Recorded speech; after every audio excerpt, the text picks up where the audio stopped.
সেই দাদার নাম ছিল জাফর। এই জাফর দাদা ছিলেন অত্যন্ত পরহেজগার এবং ধার্মিক মানুষ। গ্রামবাসীদের মধ্যে তার সততা, সরলতা, পরহেজগারিতা, আমানতদারিতা এই বিষয়ে যথেষ্ট খ্যাতি ছিল আল্লাহর রহমতে। জাফর দাদা একজন ইমাম সাহেবের ঘনিষ্ঠ সহমিত্র ছিলেন। বিভিন্ন জায়গায় ইমাম সাহেবের সাথে বিভিন্ন ওয়াজ মাহফিলের প্রোগ্রামে, বিভিন্ন দাওয়াতে, এমনকি রুকিয়া করতেও তাকে যেতে হতো। একদিন জাফর দাদার দাওয়াত পরে তার ঠিক 2 গ্রাম পরের একটি গ্রামে এশার সালাত আদায় করে সেখানে যেতে হবে। 2 গ্রাম পরের যেহেতু গ্রাম, কিছুটা হাঁটা পথ তো হবেই। জাফর দাদা তিনি তার সাথে তার নাতিকে নিলেন। উনি চিন্তা করলেন যে মাগরিবের নামাজ পড়ে রওনা হই, ওখানে গিয়ে এশার সালাত আদায় করব, এরপরে দাওয়াত কার্যক্রম শেষ করে আবার নানা নাতি মিলে হাঁটতে হাঁটতে চলে আসবো। দুর্ভাগ্যবশত ওই দিন ছিল অমাবস্যা। জাফর দাদা তখন তো তার বয়স হয়ে গিয়েছে, হাতের লাঠি নিয়ে, মানে লাঠিতে ভর করে অন্য হাত দিয়ে নাতির হাত ধরে হাঁটা শুরু করেছেন। নাতির অন্য হাতে ছিল হারিকেন। হারিকেনের নিভু নিভু আলোয় রাস্তা যতটুকু বোঝা যাচ্ছিল তাতে চলতে অসুবিধা হচ্ছিল না। এছাড়া আশেপাশে কিন্তু চারদিকে অন্ধকার, আকাশের চাঁদ তো ছিলই না যেহেতু অমাবস্যা। তবে ওই আলোতে হাঁটতে হাঁটতে তাদের চোখ ততক্ষণে অন্ধকারটা শুয়ে নিয়েছিল। তো 2 নানা নাতি একসাথে কথা বলতে বলতে অনেকটা পথ পাড়ি দিয়ে ফেলেছেন। মনে রাখা ভালো, তাদের এই পথে একটি তুলা গাছ পড়ে। গ্রাম যারা বিশেষ করে গ্রামে যারা আছেন আর কি, তারা, মানে ওই গ্রামের কথা বলছি, তারা সকলেই ওই তুলা গাছের সম্পর্কে অবগত ছিলেন। অনেকেই এই তুলা গাছকে ভয়ঙ্কর একটি গাছ মনে করত। ওই গাছকে ঘিরে নানান ধরনের ঘটনা লোকমুখে শোনা যেত। ওই গাছের পাশেই ছিল একটি খাল। তবে ঘটনা যখন ঘটেছিল ওই সময়ে খালটি পানি শূন্য ছিল। একে তো আকাশে চাঁদ নাই, ঘুটঘুটে অন্ধকার। খালের মাঝখানে ওই জায়গাটা আরো বেশি ঘুটঘুটে অন্ধকার রূপ লাভ করেছে। মনে হচ্ছে ওই খালের ভিতরে অন্ধকারের স্রোত বইছে। জাফর দাদা দেখেন যে দূর থেকে টকবক টকবক টকবক করে একটা আওয়াজ আসছে। ওই আওয়াজটা উনি একা শুনেছিলেন বিষয়টা এরকম না, ওনার সাথে নাতি ছিল, নাতিও শুনেছিলেন। তো নাতি বলছে, দাদা ঘোড়ার খোঁড়ের আওয়াজের মতো মনে হচ্ছে। দাদা যখন বুঝতে পারলেন যে তার নাতি ওটা শুনছে আর এই জিনিসটা তুলা গাছের কাছে আসার পর হচ্ছে, তখন ওনার মনের মধ্যে একটা সন্দেহ জেঁকে বসে যে ঘটনাটা কি। ওরা ওই তুলা গাছের ওইখানে দাঁড়িয়ে যান। তখনই দেখেন যে একটা সাদা ঘোড়া ওই দিক থেকে দৌড়ে এগিয়ে আসছে এবং ওনাদের দিকে এগিয়ে এসে ওই ঘোড়াটা ওনাদের চতুর্দিকে রাউন্ড দিচ্ছে, মানে বৃত্তাকারে ঘুরছে, বৃত্তাকারে দৌড়াদৌড়ি করছে। ঘোড়াটি স্বাভাবিক আকৃতির যে ঘোড়া তার তুলনায় অনেক বড় ছিল। জাফর দাদা যেহেতু ইমাম সাহেবের সাথে বিভিন্ন জায়গায় রুকিয়া করতে যেতেন, এই কারণে জিনভূত সম্পর্কে ওনার ধারণা যে কিছু ছিল না, বিষয়টা এরকম না। উনি সাথে সাথে যে কাজটা করেন, হাতে যে লাঠিটা ছিল, এই লাঠিটা দিয়ে মাটিতে গোল করে একটা বৃত্ত এঁকে নানা নাতি এর মধ্যে দাঁড়িয়ে পড়েন। নিজের শরীরও বন্ধ করে নেন, নাতিকেও শরীর বন্ধ করে দেন, দোয়া দরুদ পড়ে।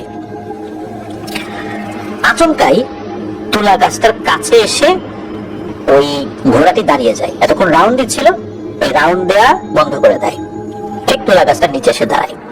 এবার জাফর দাদার নাতি আর ওই ঘোড়া একদম মুখোমুখি। জাফর দাদা তার নাতির হাত শক্ত করে ধরে নেন, কেননা নাতি যদি ভয় পেয়ে এই বৃত্ত থেকে বাইরে বের হয়ে যায় তাহলে তো বিপদ।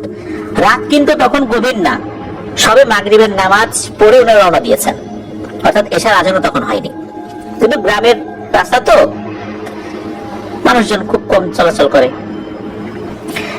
জাফর দাদা উনি ওই ঘোড়াটিকে বলে, এই কেড়ে বেটা তুই যা, এখান থেকে চলে যা। এটা বলা মাত্রই ঘোড়া প্রচন্ড শব্দে হুঙ্কার দিয়ে ওঠে, এক ধরনের অন্য রকমের আওয়াজ করতে থাকে।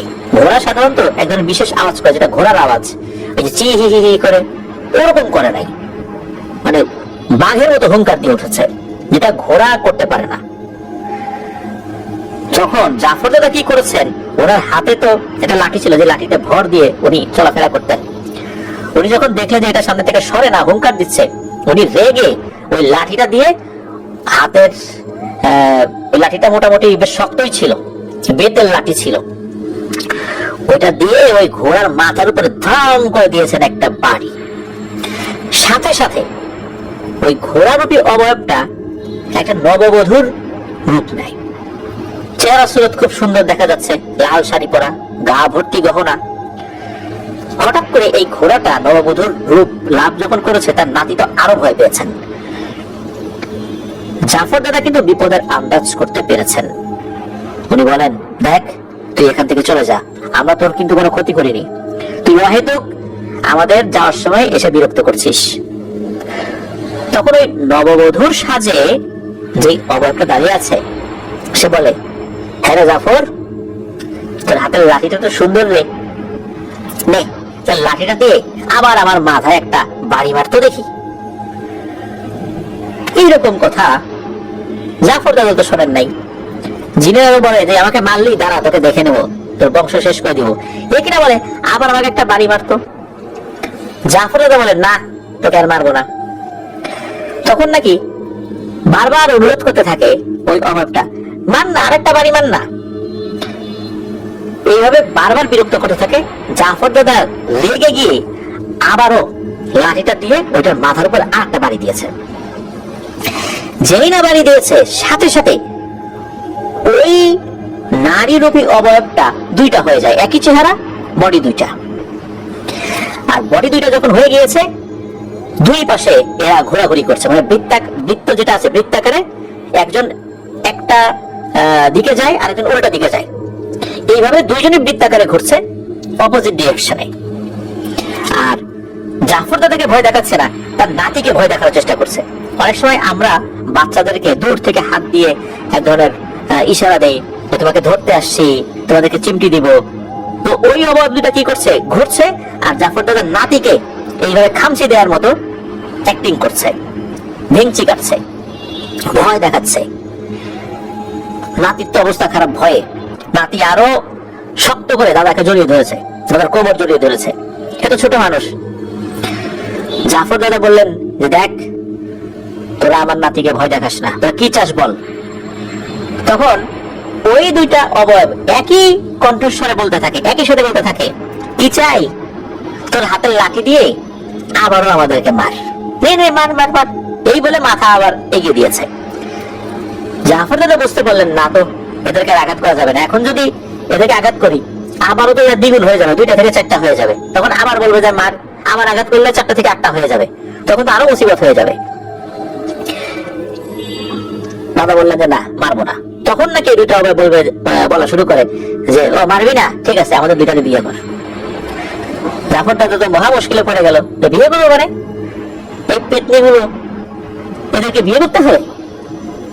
তখন জাফর দাদা বলে যে, এই পিশাচিনী গুলা, তোদেরকে বিয়ে করবো মানে, আমি বিয়ে করছি, আমার বউ আছে, আমার ছেলে পেলে আছে, আর এই যে আমার নাতি, তোদেরকে বিয়ে করবো মানে ফাজলামি করিস, তোদেরকে তো বিয়ে করবো না, কিছু পারলে করে দেখা।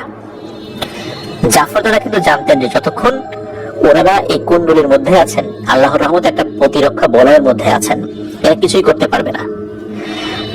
জাফর দাদা ওই শয়তানগুলোর সাথে তর্কাতর্কি করছেন, আর ওই শয়তানগুলো বিভিন্ন ভাবে জাফর দাদাকে ভয় দেখাচ্ছে। এর মধ্যে কি হয়েছে, তার নাতি মানে অজ্ঞান হয়ে গেছে, কতক্ষণ এগুলো সহ্য করবে।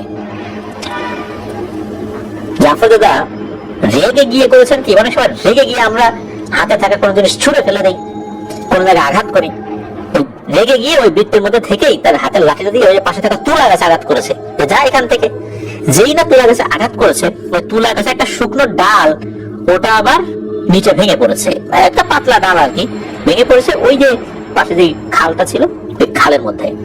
যখনই ওই খালের মধ্যে এটা পড়েছে, দাদা দেখেন যে 1 সেকেন্ডের মধ্যে ওই খালটা মনে হলো পানিতে পরিপূর্ণ হয়ে গেছে, অথচ এটা কিন্তু পানি শূন্য ছিল। আর তখনই দূর থেকে প্রচন্ড জোরে একটা আত্মচিৎকার ভেসে এলো। আর ওই সময় উনি দেখলেন যে এই যে অবয়ব দুইটা, এই দুইটাও ভ্যানিশ হয়ে গেল। উনি চিন্তা করলেন যে এই যে ভ্যানিশ হলো, এখন উনি এখান থেকে বের হবেন কি হবেন না, কারণ ফজরের আজান হতে এখন অনেক বাকি, এখন তো এশার আজানই দেয় নাই, ফজরের আজান তো অনেক বাকি। উনি অপেক্ষা করছেন যে এদিক দিয়ে কোনো লোক টোক আসে কিনা, যদি হয় তাহলে উনি যাবেন।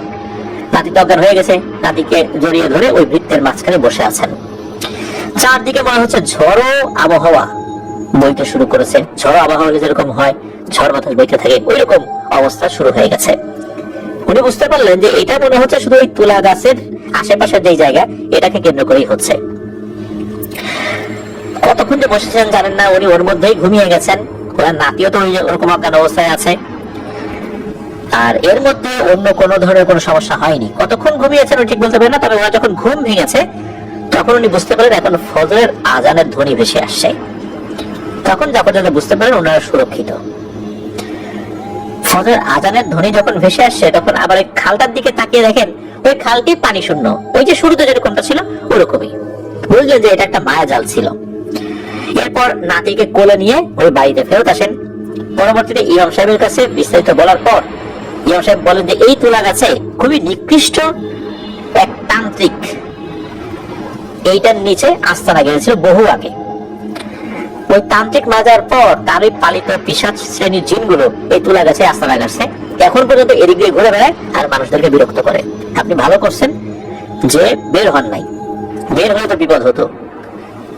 হতে পারে যে বের হওয়ার পর আবার ওরা ফেরত আসতো, তখন তার একটা ঝামেলা হতো। সারা রাত ওখানে ছিলেন, এটাই ভালো হয়েছে। ওটা এ পর্যন্তই ছিল। দেখুন, লাঠি দিয়ে আঘাত করার জন্য বারবার জাফর তো দেখে উস্কানি দিচ্ছে। জাফর একবার যখন ওই নববধূর মাথার উপর লাঠির আঘাত করলো, এরপর যখন দুইটা হয়ে গেল, এই ভুলটা দাদা দুইবার করেননি। প্রথমত একবার ওই ঘোড়ার মাথায় আঘাত করার পর ঘোড়া তো মানুষের রূপ নিল, তারপর তো ডাবল হয়ে গেল আঘাত করার পর। এরপর যদি উনি বারবার আঘাত করতেন তাহলে তো অবস্থা আরো খারাপ হয়ে যেত। একটা থেকে দুইটা, দুইটা থেকে চারটা, চারটা থেকে আটটা, আটটা থেকে 16টা, এরকম হতে থাকতো, তখন আরো ভয়ঙ্কর বিপদ হতো। তো উনি বুদ্ধি করে এটাও করেন নাই, আবার বুদ্ধি করে কুণ্ডলী থেকে বেরো হন নাই, যদিও বা রাত শেষ হতে অনেক দেরি ছিল, কিন্তু উনি বের হন নাই। আল্লাহ হেফাজত করেছেন। ধন্যবাদ জানাচ্ছি লাবিব ভাইকে আপনার পাঠানো ঘটনার জন্য। আশা করি আপনার কাছ থেকে আরো অনেক ঘটনা আমরা